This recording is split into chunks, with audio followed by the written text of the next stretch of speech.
চলে যাব পরবর্তী খবরে। ধর্মনগরের দিঘলবাগ চৌমুহনীতে একটি ব্যাগ উদ্ধার। যে ব্যাগের ভেতর থেকে পাওয়া গেছে বেশ কিছু সামগ্রী, তার মধ্যে বাংলাদেশি টাকা উদ্ধার হয়েছে ব্লুটুথ থেকে শুরু করে মোবাইল।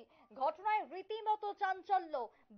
দিঘলবাগ চৌমুহনী ধর্মনগরের, সেখান থেকে উদ্ধার হয়েছে ব্যাগ। ইতিমধ্যেই ব্যাগ উদ্ধারকে কেন্দ্র করে আতঙ্ক বাড়ছে মানুষের মধ্যে। কি রয়েছে, কার ব্যাগ সেটা, কেনই বা পড়েছিল দিঘলবাগ চৌমুহনী এলাকায়?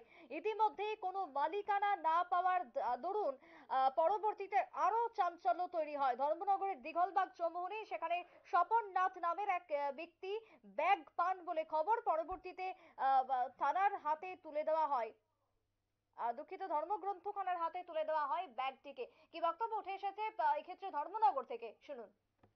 ওই দিগলবাগ চৌমুহনীর গেলে একজন স্বপন নাথ করে রাস্তার মধ্যে একটা ব্যাগ পাইছে, ব্যাগটা নিয়ে আইয়া থানাতে জমা দিছে।